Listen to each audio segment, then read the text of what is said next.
Shalom, salam sejahtera di dalam nama Tuhan Yesus Kristus. Bapak Ibu sekalian yang saya kasihi di dalam nama Tuhan Yesus Kristus,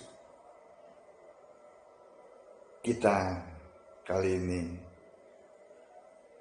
akan menanggapi isu yang sedang viral ya, bukan isu sih, berita maksudnya yang sedang viral ya, di mana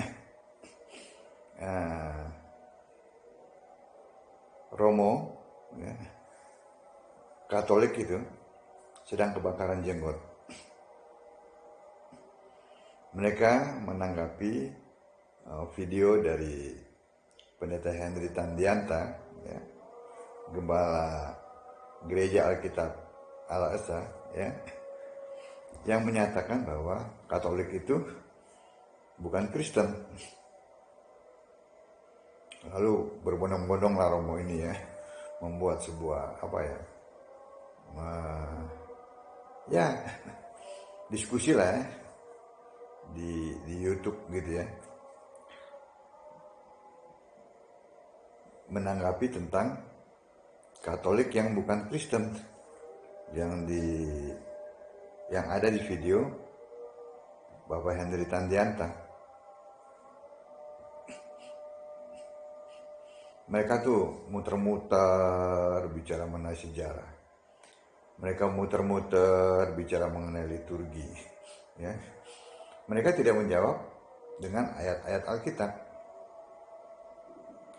Seharusnya ya, pada saat pembahasan ini ya, mereka harus berargumentasi ya dengan ayat-ayat Alkitab, bukan dengan cerita-cerita gitu ya. Nah, kalau di sebuah persidangan ya, yang dipegang itu adalah yang tercatat. Tidak mungkin yang tidak tercatat itu dijadikan sebuah referensi ya untuk memutuskan sebuah sidang. Tidak mungkin hakim akan mengambil itu. Hakim akan melihat ya, mana ya ada hukum-hukum yang tercatat. Kan begitu.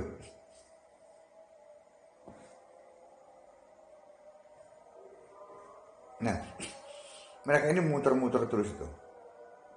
Romo dan juga para penganutnya.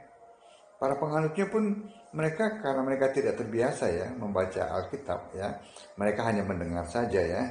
Lalu mereka juga mengadakan pembunuhan karakter. Aneh kan?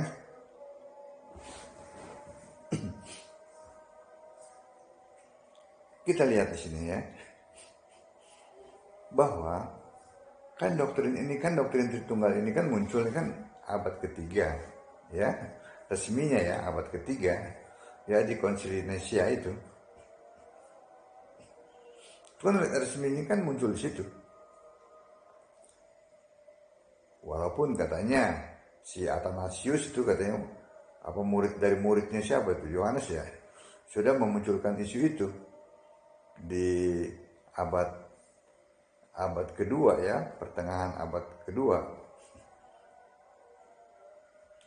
Tetapi Kristen itu sudah selesai. Maksudnya itu orang-orang ya, orang percaya itu ya, itu disebut orang Kristen ya.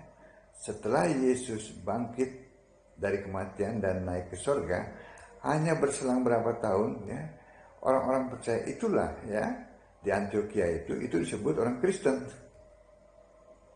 Jadi berjarak sekian 100 tahun lebih ya, Kristen dengan doktrin dari Tritunggal. Kristen dulu, baru doktrin Tritunggal muncul. Nah, para rasul ya dan orang-orang percaya itu disebut Kristen. Mereka tidak pernah mengenal tentang Tritunggal, tidak pernah. Dalam Roma 16 ayat 7 ya, Saya bacakan Roma 16 ayat 7. Salam kepada Andronikus dan Yunias, saudara-saudaraku sebangsa, yang pernah dipenjarakan bersama-sama dengan aku, yaitu orang-orang yang terpandang di antara para rasul, dan yang telah menjadi Kristen sebelum aku. Itu.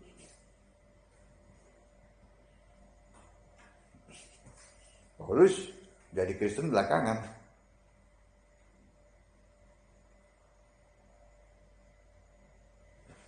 Jelas bukan? Bahwa orang percaya itu disebut Kristen, ya. Bagaimana mungkin, ya, Petrus mendirikan jemaat Katolik di Roma? Itu hoak. Ya, ya. Kalau Petrus mati, doktrin Tritunggal itu belum ada. Petrus tidak mengenal doktrin Tritunggal. Sebab Petrus hanya menyembah Yesus Kristus, ya, seperti pernyataannya dalam 1 Petrus 4 ayat 16, menderita sebagai Kristen. Itu. Saya bacakan 1 Petrus 4 ayat 16.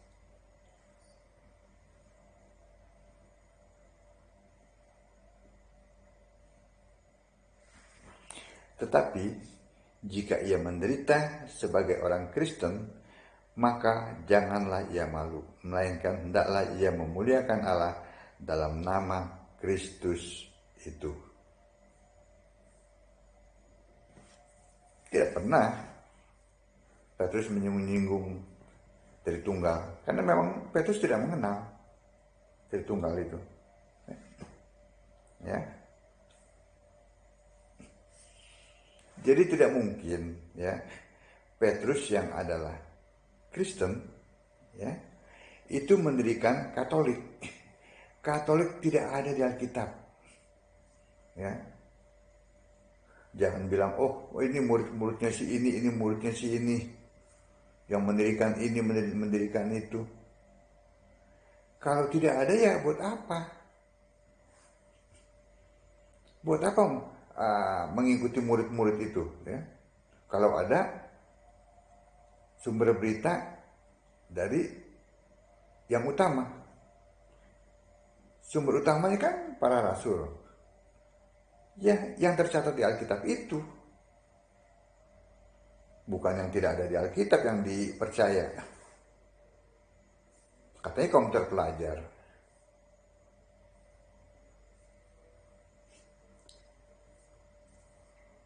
Ikuti apa yang Alkitab katakan, bukan yang buku-buku siapa itu yang tidak ada di Alkitab namanya. Petrus tidak mungkin, ya, tidak mungkin Petrus, ya, mendirikan Katolik gitu, tidak mungkin, karena Petrus adalah orang Kristen.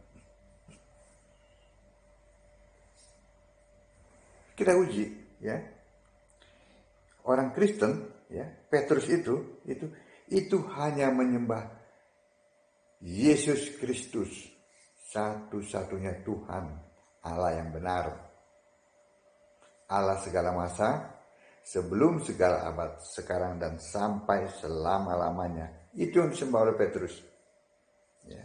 Dalam 1 Petrus 1 ayat 1, 2 Petrus 1 ayat 1. Ya, apa yang dikatakan oleh Petrus di sini? Ya, siapa dia?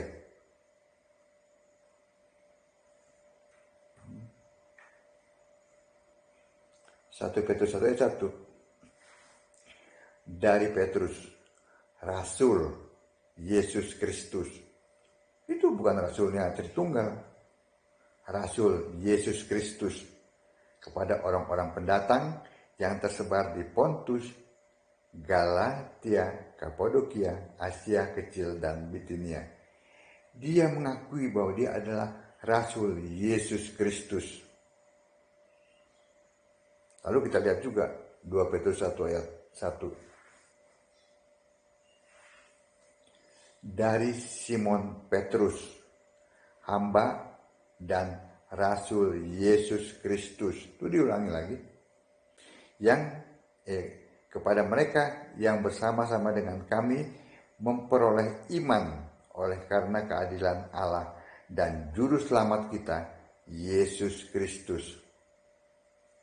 Petrus menyembah Yesus dan dia mengakui bahwa dia adalah hamba dari Yesus Kristus dan dia juga adalah rasul dari Yesus Kristus.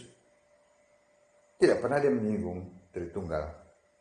Nah, kalau Katolik menyembah siapa? Menyembah Allah Tritunggal yang tidak ada di Alkitab. Jadi hoak ya kalau Petrus itu mendirikan jemaat Katolik di Roma. Itu yang pertama ya. Yang kedua, kita uji.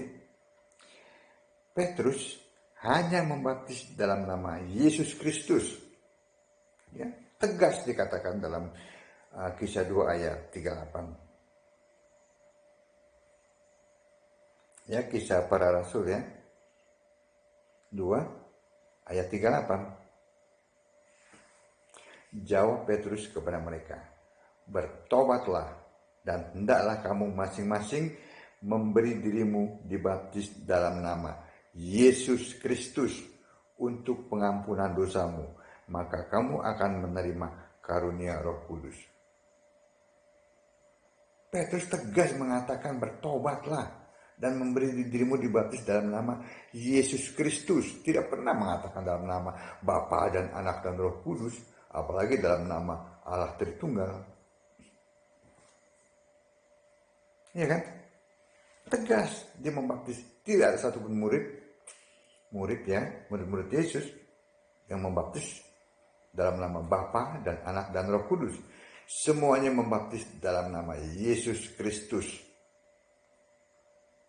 Nah, kalau Tritunggal itu membaptis dalam nama apa? Bapa dan Anak dan Roh Kudus. Beda. Yang disembah beda, dibaptis pun beda. Nah, jadi itu jelas ya, itu hoak ya. Kalau Petrus membangun jemaatnya, membangun jemaat Katolik di Roma. Ya. Karena yang disembah oleh Petrus berbeda dengan yang disembah oleh Katolik.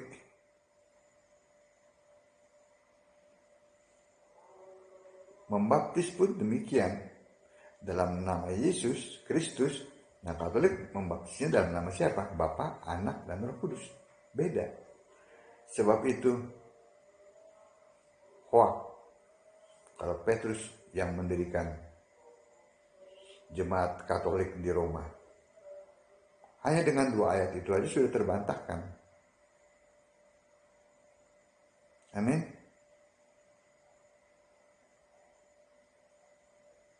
Di mana itu bapak-bapak gereja?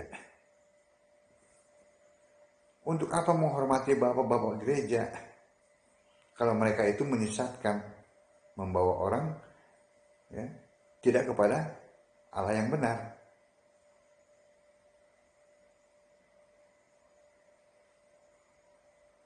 Sebab itu bacalah Alkitab. Jangan dengar kata Romo atau pendeta-pendeta yang lain itu.